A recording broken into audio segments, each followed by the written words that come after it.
Good morning friends. आज हम लोग देखने वाले हैं एम्ब्रियोनिक डेवलपमेंट। ठीक है ना। एम्ब्रियोनिक डेवलपमेंट, और इसमें अगर मैं बात करूंगा तो इसमें सबसे पहले ये 4 स्टेप्स 5 स्टेप्स हम लोग देखते हैं। इसके अंदर आता है सबसे फर्स्ट क्लीवेज। सबसे फर्स्ट क्लीवेज। क्लीवेज को आप कुछ नहीं, सीधा समझ लो कि ये डिवीजन है। क्या है? Division. Division with in the zygote. ठीक है ना। Division with in the zygote, इसे हम लोग क्या करें? क्लीवेज। दूसरा आ रहा है क्या? ब्लास्टुलेशन। ठीक है ना। जब वो सेल ब्लास्टुला स्टेज की तरफ बढ़ेगा तो ब्लास्टुलेशन। क्लीवेज के दौरान ही किसका फॉर्मेशन होता है? मोरुला स्टेज का फॉर्मेशन होता है। हम सबको एक एक करके डिस्कस करेंगे। ब्लास्टुलेशन, उसके बाद क्या होता है? वो जो ब्लास्टुलेशन के बाद जो ब्लास्टुला स्टेज जो है वो ब्लास्टोसिस्ट के फॉर्मेशन के बाद जाकर के यूट्रस के एंडोमेट्रियम में जाकर के एम्बेड हो जाता है, और उसे हम लोग क्या कहते हैं? इम्प्लांटेशन कहते हैं। इम्प्लांटेशन मतलब इम्प्लांट हो जाना। ठीक है ना। इम्प्लांटेशन। इस इम्प्लांटेशन के बाद क्या होगा? जब वो उस समय से लेकर के पार्चुरेशन तक, यानी कि डिलीवरी तक, यानी कि बेबी के बर्थ तक, उस समय तक का जो पूरा का पूरा स्टेज होगा वो क्या कहलाएगा? वो कहलाएगा गैस्ट्रुलेशन। और उस गैस्ट्रुलेशन के अंदर क्या होगा? एक और स्टेप होगा, वो होगा ऑर्गेनोजेनेसिस, जिसमें कि क्या होगा कि शुरुआत में तो ये एक सेल की फॉर्म में है, लेकिन धीरे धीरे ये क्या होंगे? ये डिफ्रेंशिएट होकर के फर्दर बहुत सारे सेल्स, फिर क्या होगा? कुछ सेल्स के लेयर्स यानी कि टिश्यूज में कन्वर्ट होना शुरू हो जाएंगे, और फिर वो टिश्यू के लेयर जो है एक एक ऑर्गन का फॉर्मेशन करेंगे। तो ऑर्गन का फॉर्मेशन ऑर्गेनोजेनेसिस। ठीक है। देखते हैं क्लीवेज में हम बात करते हैं कि इसमें क्या होता है? डिवीजन होता है, और किसके अंदर? जायगोट के अंदर। जायगोट हम जानते हैं कि एक सेल का स्टेज है, और एक सेल के स्टेज के अंदर ये मान लेते हैं कि ये सिंगल सेल का स्टेज है। सिंगल सेल के स्टेज के अंदर हमने क्या देखा कि डिवीजन हुआ। डिवीजन हुआ। ठीक है। तो इसमें जब डिवीजन होगा तो ये कितने सेल के स्टेज में कन्वर्ट होगा? 2 सेल के स्टेज में कन्वर्ट होगा। मान लेते हैं कि ये जो कन्वर्ट हुआ ये 2 सेल की स्टेज में अभी कन्वर्ट हुआ है। ये लगभग कितने समय के बाद हो जाता है? लगभग ये फर्स्ट जो क्लीवेज होता है वो 30 आवर्स के बाद हो जाता है। सेकेंड क्लीवेज की अगर हम लोग बात करेंगे तो सेकेंड क्लीवेज जो है वो 60 आवर्स के बाद हो जाता है, जिसमें कि क्या बनते हैं? 4 सेल्स बनते हैं, 4 सेल्स बनते हैं, 4 सेल बनते हैं। ठीक है ना। ये लगभग कितने? 60 आवर्स। 60 आवर्स क्या? इसके 60 आवर नहीं। ठीक है ना। फर्टिलाइजेशन के बाद, आफ्टर फर्टिलाइजेशन हम लोग काउंट कर रहे हैं। आफ्टर फर्टिलाइजेशन 30 आवर्स के बाद ये, और 60 आवर्स के बाद दूसरा क्लीवेज होता है, और ये 4 सेल में कन्वर्ट हो जाता है। उसके बाद इस 4 सेल के अंदर फिर से एक और क्लीवेज होता है, और वो कितने स्टेज में कन्वर्ट हो जाता है? वो 8 सेल के स्टेज में कन्वर्ट हो जाता है। मैं इसको सिंपल तरीके से यहाँ पर ड्रॉ कर दे रहा हूँ। ये देख ले, इसमें आप काउंट कर सकते हैं, इसमें 8 सेल हैं। तो ये 8 सेल के स्टेज में कन्वर्ट हो जाता है। ठीक है ना। हम बात करेंगे, इसमें ध्यान रखेंगे कि जब फर्स्ट क्लीवेज होता है, फर्स्ट क्लीवेज कितने? 30 घंटे, और दूसरा क्लीवेज 60 घंटे के बाद होता है। इसके बाद थर्ड क्लीवेज में जो होता है, ये जब 8 ब्लास्टोमेयर बन जाते हैं, ये एक एक सेल क्या कहलाया? ये एक एक सेल क्या कहलाया? ब्लास्टोमेयर कहलाया। ब्लास्टोमेयर बन जाता है। इस स्टेज पर आकर के हम क्या कहते हैं कि अब इसका ये 8 से लेकर के 16 सेल तक के स्टेज को हम लोग क्या कहते हैं? मोरुला स्टेज कहते हैं। 8 से 16 सेल तक के स्टेज को हम लोग क्या कहते हैं? मोरुला स्टेज कहते हैं। और इसमें से एक एक सेल को अभी, हर एक सेल को अभी क्या कहा जाएगा? इसमें से हर एक सेल को ब्लास्टोमेयर कहा जाएगा। ठीक है ना। सिंक्रोनस क्लीवेज होता है। एसिंक्रोनस क्लीवेज किसे कहते हैं? एसिंक्रोनस क्लीवेज का मतलब होता है कि इसमें सारे के सारे ब्लास्टोमेयर्स जो हैं वो एक साथ डिवाइड नहीं करते हैं, वो अलग अलग टाइम पर डिवाइड करेंगे। अगर हम सिंक्रोनस क्लीवेज की बात करते हैं तो उसमें क्या होता है? सारे के सारे ब्लास्टोमेयर्स जो होते हैं, ये जो हमने एक एक सेल को ब्लास्टोमेयर कहा, हर एक ब्लास्टोमेयर क्या है? एक ही टाइम पर, बोले तो क्या, एक साथ डिवाइड करेगा। जबकि एसिंक्रोनस क्लीवेज जो कि किसके अंदर होता है? ह्यूमन के अंदर होता है। इसमें क्या होता है कि ये सारे के सारे ब्लास्टोमेयर्स एक साथ डिवाइड नहीं करते हैं। हम बात करते हैं कि जब हम जायगोट में सक्सेसिव डिवीजन होता है, सक्सेसिव क्लीवेज हो जाता है, उसके बाद जो होता है वो लगभग एक सॉलिड बॉल ऑफ सेल में कन्वर्ट हो जाता है, जिसे कि हम लोग क्या कहते हैं? मोरुला स्टेज कहते हैं। और ये सॉलिड बॉल इसीलिए कह रहा हूँ क्योंकि इस टाइम पर जो सेल का स्टेज होता है वो कुछ ऐसा होता है, जैसे कि वो ब्लास्टोमेयर हम देख रहे हैं, तो ये 8 सेल के स्टेज में हमें नजर आ रहा है कुछ ऐसा।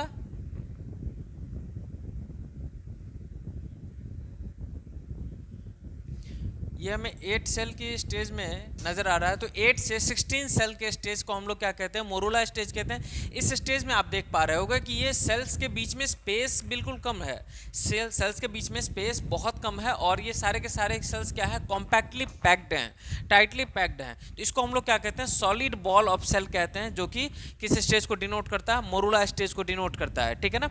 ये जब 16 सेल के स्टेज में कन्वर्ट होगा, ये जब 16 सेल की स्टेज में कन्वर्ट होगा, 4 5 6 7 8 9 10 11 12 13 14 15 एंड 16, जब ये 16 सेल के स्टेज तक में कन्वर्ट होता है, उस समय तक भी ये क्या है, ये सॉलिड बॉल जैसे शेप में ही रहता है, और उस स्टेज को भी हम लोग क्या कहते हैं, अभी भी हम इसे क्या कहेंगे, मोरूला स्टेज ही कहेंगे। और ध्यान रखेंगे कि अभी भी इसकी आउटर मोस्ट कवरिंग क्या है, इसकी आउटर मोस्ट कवरिंग है अभी भी zona pellucida. Outermost covering क्या है इसकी, जोना पेलुसिडा है, जोना पेलुसिडा, जोना पेलुसिडा। जब ब्लास्टोलेशन की बात करते हैं, ब्लास्टोलेशन का मतलब होता है कि ब्लास्टोसिस्ट का फॉर्मेशन, किसका फॉर्मेशन, ब्लास्टोसिस्ट का फॉर्मेशन, ठीक है ना। पहले बात आप ध्यान रखें कि सिस्ट की जब मैं भी बात करता हूं, तो सिस्ट का मतलब क्या होता है, ए कैविटी फिल्ड विद फ्लूइड, ठीक है ना, fluid filled cavity, fluid filled cavity, इसे हम लोग क्या कहते हैं, सिस्ट कहते हैं। और ब्लास्टोसिस्ट यानी कि ब्लास्टोमेयर के अंदर कहीं पर सिस्ट बन रहा है, ठीक है ना, यानी कि सॉरी ब्लास्टोमेयर्स के बीच में कहीं पर सिस्ट बन रहा है और चारों तरफ से ब्लास्टोमेयर ने उसे कवर कर रखा है, तो उसे हम लोग क्या कहेंगे, ब्लास्टोसिस्ट कहेंगे। यानी कि ये स्टेज आगे आपको क्या मिलेगा, कुछ इस तरह के स्टेज में कन्वर्ट मिलेगा। यहाँ पर हम क्या देख रहे हैं, फर्दर डिविजन तो हुआ ही है, और यहाँ पर हम क्या देख रहे हैं, कुछ सेल्स यहाँ पर इकट्ठा हो गए हैं, कुछ सेल्स यहाँ पर इकट्ठा हो गए, और बाद बाकी जो ये स्पेस है, इस स्पेस को हम लोग क्या कहेंगे, इस स्पेस को हम लोग कहेंगे ब्लास्टोसिस्ट, ब्लास्टोसिस्ट, ठीक है ना। इस स्टेज को हम लोग क्या कहेंगे, ब्लास्टोसिस्ट। इसका जो सबसे आउटर मोस्ट सेल होगा, इस समय पर इसे क्या कहेंगे, ट्रोफोब्लास्ट कहेंगे, ट्रोफोब्लास्ट, ट्रोफोब्लास्ट, जिसे हम ब्लास्टोमेयर कह रहे थे अब तक, उसमें से अब हर एक सेल को हम लोग क्या कह रहे हैं, जो आउटर मोस्ट पेरिफेरल जो सेल्स हैं, इसमें जो पेरिफेरल सेल्स हैं, पेरिफेरल सेल्स, जो पेरिफेरल सेल्स हैं, इसको हम क्या कह रहे हैं, इसे हम ट्रोफोब्लास्ट कहते हैं। और इसमें इस वाले पोर्शन को, ये वाला जो हम पोर्शन देख रहे हैं, जहाँ पर कि हम देख रहे हैं कि एक साथ बहुत सारे सेल्स इकट्ठा हो गए हैं, इसे हम लोग क्या कहते हैं, इसे हम लोग कहते हैं inner cell mass, inner cell mass कहते हैं। और इस इनर सेल मास और इस ट्रोफोब्लास्ट के बीच में जो एक कैविटी लाइक स्ट्रक्चर बनी है, इस कैविटी लाइक स्ट्रक्चर को हम लोग क्या कहते हैं, ब्लास्टोसिस्ट कहते हैं, ठीक है ना। ये फ्लूइड फिल्ड लिक्विड होता है। हम बात करते हैं यहाँ पर देखेंगे ब्लास्टोलेशन में कि एंडोमेट्रियम जो है, एंडोमेट्रियम किसका, यूट्रस का, यूट्रस का जो एंडोमेट्रियम है वो सिक्रीट करता है न्यूट्रिएंट फ्लूइड, जिसके कारण से क्या होता है कि इसकी जो म्यूकोजल सेल्स होती हैं, जो एंडोमेट्रियम की म्यूकोजल सेल्स होती हैं, वो बहुत ज़्यादा बड़ी हो जाती हैं और फ्लैट हो जाती है, चपटी हो जाती है शेप में, और क्या करती है, न्यूट्रिएंट्स को स्टोर करती है। जब मोरूला स्टेज एंटर करता है यूट्रस के अंदर, यूट्रस के अंदर जब ये मोरूला स्टेज अंदर जाएगा यूट्रस में, उसके बाद क्या होगा कि ये जो है मतलब यूट्रस के उस वॉल से न्यूट्रिएंट को गेन करेगा, न्यूट्रिएंट्स को गेन करेगा, और क्या करेगा, ये भी अपने पेरिफेरल सेल्स को, मोरूला स्टेज का जो बाहरी सेल है, ये पेरिफेरल सेल जो है अपने आप को क्या करेगा, बड़ा करेगा, एनलार्ज करेगा, और क्या करेगा, फ्लैट करेगा, ये भी चपटा होगा शेप का, और क्या होगा, ये उसके अंदर धसेगा, और ये चपटा हुआ जो शेप है, यही सेल, इसे ही हम क्या कह रहे हैं, अभी हम ट्रोफोब्लास्ट कह रहे हैं, ठीक है। इसके आगे का हम लोग देखते हैं। आइए नेक्स्ट देखते हैं। ट्रोफोब्लास्ट सेल जो है ये सिक्रीट करता है एक तरह का फ्लूइड, और ये क्या होता है, वो इसके मतलब जो ब्लास्टोला स्टेज का जो फॉर्मेशन हुआ था, उसके सेल्स के बीच बीच में जा करके स्टोर होना शुरू हो जाता है, जिसके कारण से क्या होता है, सेल पर एक प्रेशर लगता है, और उसके कारण से सेल्स सेपरेट होते हैं। जैसे कि मैं आपको एक पीछे के स्टेज से लेकर के अगर चलूँगा, तो ये 2 3 4 5 6 7 एंड 8, ये आप 8 सेल्स मान करके चल रहे हो, ठीक है। तो ये अभी क्या है, ये अभी हमने क्या देखा है, ये है अभी ब्लास्टुला स्टेज, ठीक है। ये अभी सॉरी मोरूला स्टेज है। अब इसका क्या होना है, ब्लास्टुलेशन होना है, ब्लास्टुलेशन, और ब्लास्टुलेशन में क्या होता है कि ब्लास्टोसील का फॉर्मेशन होता है, ब्लास्टोसील का फॉर्मेशन होता है। ये देखते हैं हम, ये एक सेल है, सॉरी ये एक डेवलपिंग एम्ब्रियो है। इसमें हम देख रहे हैं कि फर्दर क्लीवेज के कारण क्या है, ये बाहर से बहुत सारे पेरिफेरल सेल्स का फॉर्मेशन हुआ है। और क्या हुआ है कि ये सारे के सारे सेल्स जो ये ट्रोफोब्लास्ट सेल्स जो हैं ये क्या करते हैं, अंदर की तरफ बहुत सारा लिक्विड सिक्रीट करते हैं, जिसके कारण से क्या हुआ कि बहुत सारे सेल्स क्या है वो एक जगह पर इकट्ठा हो गए हैं। ये देख रहे हैं आप कि एक जगह पर ये इकट्ठा हो गए हैं, ये सारे के सारे सेल्स। ये देखिए आप, एक जगह पर ये सारे के सारे सेल्स क्या है इकट्ठा हो गए हैं।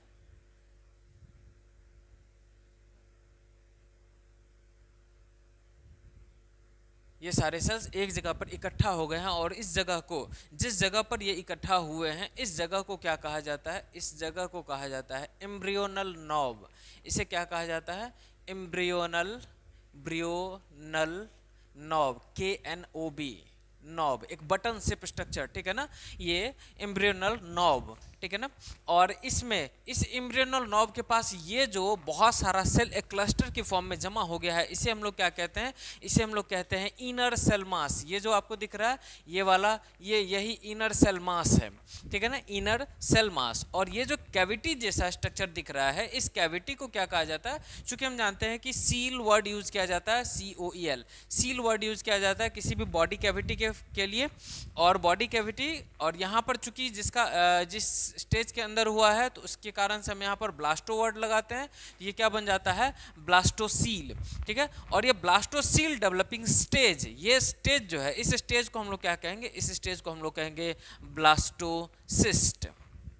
ये स्टेज क्या कहलाएगा, ब्लास्टोसिस्ट। और जैसे ही ब्लास्टोसिस्ट का फॉर्मेशन होता है, ये स्टेज क्या कहलाएगा, जैसे ही ब्लास्टोसिस्ट का फॉर्मेशन हो जाता है, इस समय पर हम इसको क्या कहेंगे, ब्लास्टुला कहेंगे, ब्लास्टुला कहेंगे, ठीक है ना, ब्लास्टुला कहेंगे। तो मरूला से ब्लास्टुला तक आने का आपने स्टेज देखा, ये मरूला से ब्लास्टुला तक डेवलप होने का आपने टाइम स्केल देखा।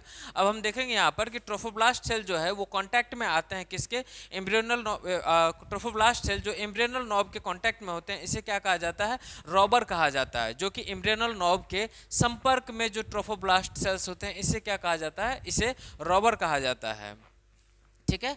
जहां पर ये एम्ब्रियोनल नॉब प्रेजेंट होता है, उसे इस जायगोट का यहाँ पर क्या कहा जाएगा, इसे एनिमल पोल कहा जाएगा, इसे एनिमल पोल कहा जाएगा। जिस तरफ से क्या होना है कि यहाँ पर हम देख रहे हैं कि इसमें अगर हम इम्प्लांटेशन का देखेंगे तो इसमें क्या होता है कि ये जो है ब्लास्टोसिस्ट वाला जो स्टेज है, ये क्या होता है, ये आकर के यूट्रस के एंडोडर्म में आकर के धंस जाता है। आप देख पा रहे हैं इसे, ये यूट्रस का क्या है, ये एंडोमेट्रियम है जो कि हाईली वेस्कुलराइज्ड है, ठीक है ना, हाईली वेस्कुलराइज्ड है एंडोमेट्रियम ऑफ द यूट्रस। इसमें आकर के ये क्या है, ये ब्लास्टोसिस्ट स्टेज आकर के क्या हो गया है, धस गया है।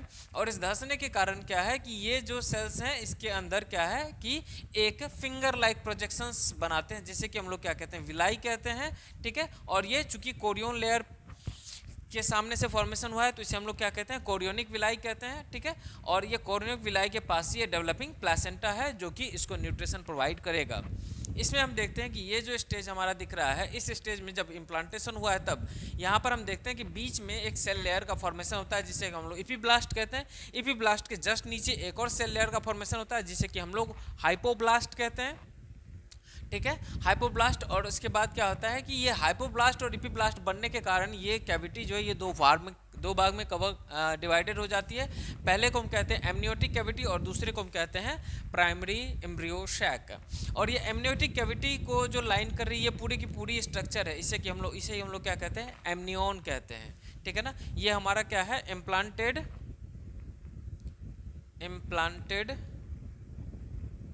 एम्ब्रियो है,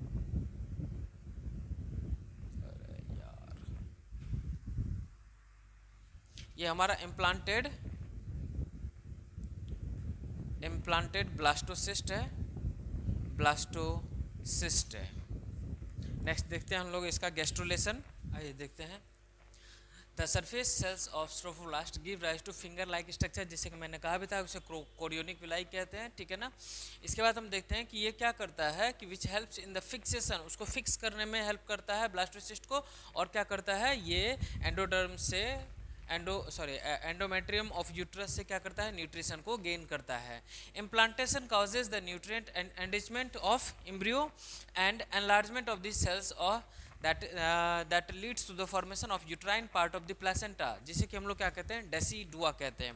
ध्यान रखेंगे ये डेसिडुआ जो होता है 3 लेयर में होता है, decidua basalis, decidua capsularis and decidua parietalis. ठीक है, इसमें देखते हैं part of decidua underlying the chorionic villi and overlying the myometrium. Endometrium में तो ये पेनेट्रेट कर चुका है, एंडोमेट्रियम में क्या चुका, पेनेट्रेट कर चुका है। तो जो कोरियोनिक विलाई है और जो मायोमेट्रियम है, इसके बीच में जो ये प्लासेंटा का पार्ट होता है, जो डेसिडुआ जिसको हम लोग कह रहे हैं, उसका जो पार्ट होता है उससे हम लोग क्या कह रहे हैं, डेसिडुआ बेसिलिस कह रहे हैं। ठीक है ना, पेनेट्रेट करने के बाद, चूंकि ये यूट्राइन वॉल में पेनेट्रेट करने के बाद की बात कर रहे हैं, और ये पेनेट्रेट कौन सा स्ट्रक्चर किया है, इसे हम लोग कहते हैं कोरियोनिक विलाई। ठीक है, इसे हम लोग क्या कह रहे हैं, कोरियोनिक विलाई कह रहे हैं। ये पेनिट्रेट कर चुका है और इसके बाद मायोमेट्रियम और कोरियोनिक विलाई, इसके बीच में जो प्लासेंटा का पार्ट है उसे हम लोग क्या कह रहे हैं, डेसिडुआ बेसिलिस कह रहे हैं। इसके बाद हम बात करते हैं डेसिडुआ कैप्सुलरिस की। ये lying between the embryo and the lumen of uterus. ठीक है ना, यूट्रस का जो ल्यूमन है और एम्ब्रियो, उसके बीच में मैं एक स्ट्रक्चर बना करके आप लोग को इसको दिखाऊंगा बाद में। ठीक है ना, यहाँ पर अभी स्पेस नहीं है, मैं इसको बाद में दिखाऊंगा। जैसे कि ये बात करते हैं, ये अगर यूट्रस है, ये अगर यूट्रस की लाइनिंग है, ठीक है, और यहाँ पर अगर ये सपोज करते हैं कि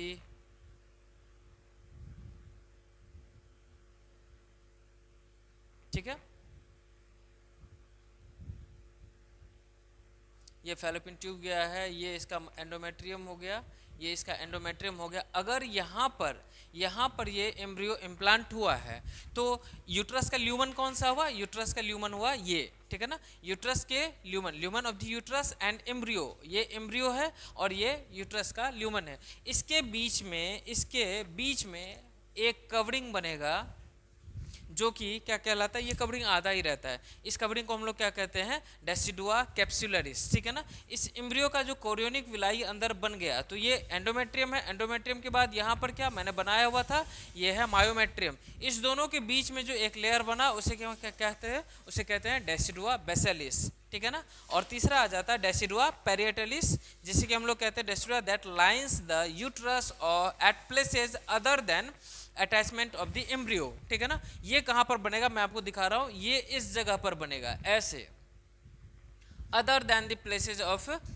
अटैचमेंट ऑफ एम्ब्रियो, एम्ब्रियो के अटैचमेंट के आसपास बनेगा, ताकि और कोई तरह का सेल वहां पर प्रेजेंट ना हो। तो ये वाला जो पोर्शन है, ये वाला पोर्शन क्या हो जाएगा, डेसिडुआ पेरिएटालिस। ठीक है ना, नेक्स्ट बात करते हैं ट्रोफोब्लास्ट कवरिंग सिक्रेट्स क्या करता है, ये सिक्रेट करता है HCG, जिसे कि हम लोग कहते हैं ह्यूमन कोरियोगोनिक हार्मोन। ध्यान रखेंगे, प्रेगनेंसी के टाइम पर जो प्रेगनेंसी टेस्ट किया जाता है, उसमें जिस हार्मोन का यूज होता है उसे हम लोग क्या कहते हैं, HCG बोलते हैं। बोले तो क्या, ह्यूमन कोरियोगोनिक हार्मोन। ठीक है ना, ह्यूमन कोरियोगोनिक हार्मोन। आपसे पूछा जाएगा कि ये हार्मोन कहाँ से सिक्रेट होता है, तो आप जवाब देंगे ये हार्मोन सिक्रेट होता है ट्रोफोब्लास्ट सेल्स से, जो कि इम्प्लांटेशन के बाद क्या हो चुका है, बहुत ही ज़्यादा फ्लैट शेप में आ चुका है, और वो क्या कर रहा है, यहाँ पर एनलार्ज हो चुका है और सिक्रेटरी नेचर का हो चुका है। तो ये वहाँ पर क्या सिक्रेट करेगा, HCG सिक्रेट करेगा, जिससे कि हम लोग क्या कह रहे हैं, ह्यूमन कोरियोगोनिक हार्मोन। और ध्यान रखेंगे कि प्रेगनेंसी टेस्ट में इसी को टेस्ट किया जाता है, इधर इन द यूरिन और इन द ब्लड। ठीक है ना, जो कि अगर हम लोग इसको थोड़ा सा एलेबोरेट करके यहाँ पर बात करते हैं, तो प्रेगनेंसी टाइम पर सबसे कौन सा यूरिन लिया जाता है, मॉर्निंग का जो सबसे फर्स्ट यूरिन होता है उसका लिया जाता है 4 to 5 ड्रॉप्स। ठीक है ना, तो इसमें क्या डिटेक्ट किया जाता है, HCG हार्मोन को डिटेक्ट किया जाता है। ध्यान रखेंगे, ये HCG हार्मोन क्या करता है, ये एंडोमेट्रियल लाइनिंग को और साथ साथ में कॉर्पस ल्यूटियम को मेंटेन करने का काम करता है। वो जो कॉर्पस ल्यूटियम जिसे मैंने बताया था कि वो लगातार डिजेनरेट करते हुए कॉर्पस एल्बिकेंस में कन्वर्ट होगा और फिर से डिजेनरेट करते हुए खत्म हो जाएगा, तो उसे क्या करेगा, मेंटेन करके रखेगा। मेंटेन करके रखने से क्या फायदा होगा, कॉर्पस ल्यूटियम जो कि रिस्पॉन्सिबल था क्या सिक्रीट करने के लिए, प्रोजेस्टेरोन हार्मोन। और हम जानते हैं कि प्रोजेस्टेरोन हार्मोन क्या करता है कि वो मेंस्ट्रुएशन को ब्लॉक करके रखता है। तो जब तक प्रेगनेंसी हुई पड़ी है क्या होगा, प्रोजेस्टेरोन हार्मोन जो है वो रिलीज होता रहेगा, जिसके कारण से क्या होगा, मेंस्ट्रुएशन नहीं हो पाएगा। मेंस्ट्रुएशन नहीं हो पाएगा तो क्या होगा, मेंस्ट्रुएशन में एक्चुअली होता क्या है, हम जानते हैं कि जो एंडोमेट्रियल लाइनिंग होती है उसकी श्रेडिंग हो जाती है। अगर वो श्रेडिंग हो जाएगा तो ये प्रेगनेंसी तो अबाउट हो जाएगी। ठीक है ना, आप लोग इसे कनेक्ट करोगे तो ये प्रेगनेंसी अबाउट नहीं होनी चाहिए, चाहिए, इसके लिए क्या ध्यान रखा जाएगा, प्रोजेस्टेरोन हार्मोन। प्रोजेस्टेरोन हार्मोन दो काम करता है, एक तो मेंस्ट्रुएशन को ब्लॉक कर रहा है, दूसरा क्या कर रहा है, ये एंडोमेट्रियल लाइनिंग को बना करके भी रख रहा है कि ये मेंटेन्ड है। हमने पढ़ा था जब मैंने पूरा का पूरा मेंस्ट्रुएशन साइकिल पढ़ा था, उसमें मैंने बताया था कि ल्यूटिनाइजिंग हार्मोन जो है वो एंडोमेट्रियल लाइनिंग को बनाने का काम करता है, जबकि प्रोजेस्टेरोन हार्मोन उस एंडोमेट्रियल लाइनिंग को झरने से, टूटने से बचाता है, ठीक है ना। तो ये चीज चाहिए, क्यों चाहिए, मतलब प्रेगनेंसी मेंस्ट्रुएशन अबॉर्ट होना चाहिए, क्यों, क्योंकि यहाँ पर अब जो है एम्ब्रियो इम्प्लांट हो चुका है, और एम्ब्रियो जब इम्प्लांट हो चुका है तो उसे अब क्या चाहिए, न्यूट्रिशन चाहिए, जो कि वो कहाँ से गेन करेगा, एंडोमेट्रियल थिकलिंग से गेन करेगा, ठीक है। प्रोजेस्टेरोन को हम लोग एक और हार्मोन का नाम क्या कहते हैं, प्रेगनेंसी हार्मोन कहते हैं। क्यों कहते हैं, क्योंकि यही रिस्पॉन्सिबल है प्रेगनेंसी को बनाए रखने के लिए। अगर HCG सिक्रीट नहीं होता है जिसके कारण से प्रोजेस्टेरोन मेंटेन नहीं रह पाएगा, प्रोजेस्टेरोन मेंटेन नहीं होगा तो ये एंडोमेट्रियल की लाइनिंग श्रेड हो जाएगी, जिसके कारण से क्या होगा, प्रेगनेंसी अबॉर्ट हो जाएगी। तो प्रेगनेंसी को मेंटेन रखने के लिए कौन रिस्पॉन्सिबल, प्रोजेस्टेरोन। तो आपसे पूछा जाएगा प्रेगनेंसी हार्मोन कौन, तो प्रोजेस्टेरोन, ठीक है ना।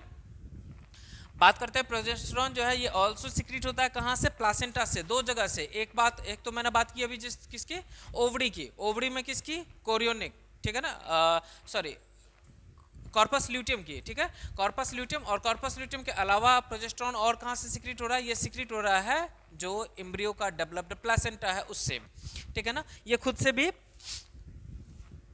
प्रोजेस्टेरोन हार्मोन सिक्रीट करता है। नेक्स्ट बात करते हैं गैस्ट्रुलेशन। गैस्ट्रुलेशन प्रोसेस में आपको बता चुका हूँ, एक बार एम्ब्रियो इम्प्लांट हो गया, वहां से जब तक बेबी की डिलीवरी होगी उस समय तक का जो पूरा का पूरा पीरियड होगा वो क्या कहेगा, वो कहलाएगा गैस्ट्रुलेशन। अलग अलग एनिमल्स में इसका टाइम पीरियड अलग अलग हो सकता है, ठीक है ना।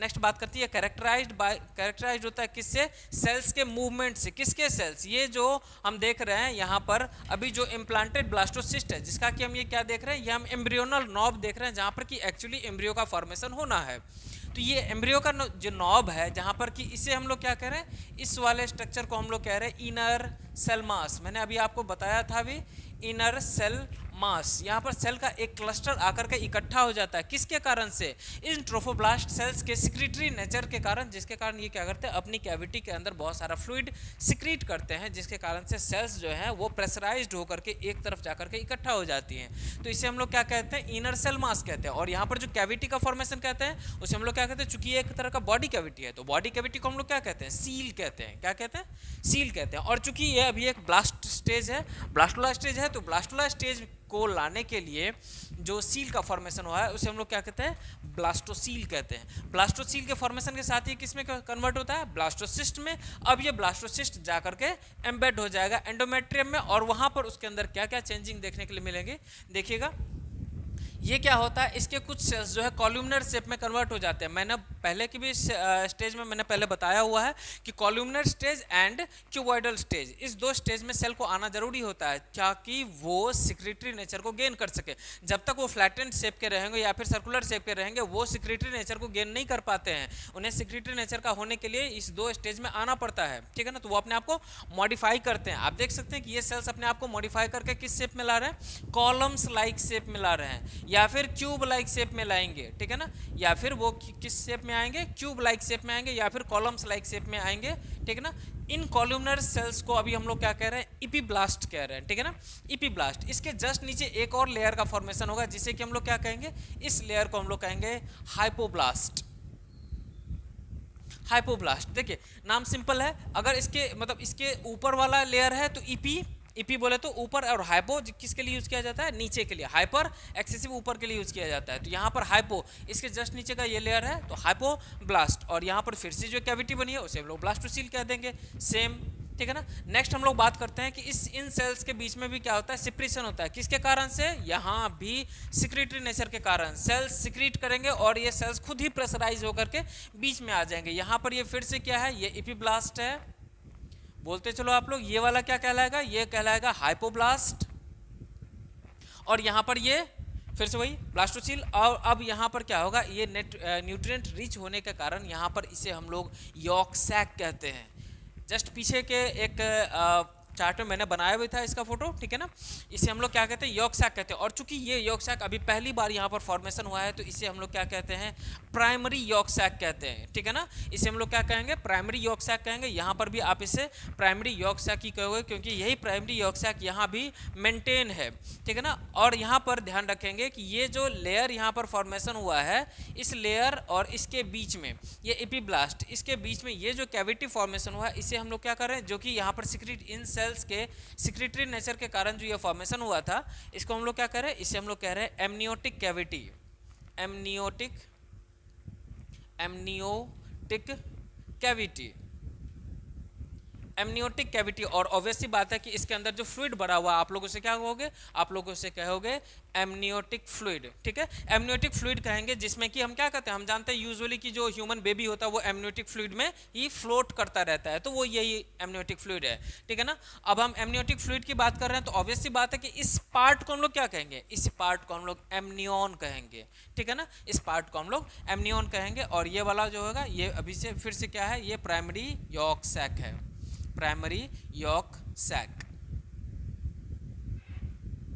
ठीक है ना। इसके आगे का स्टेज हम लोग देखते हैं।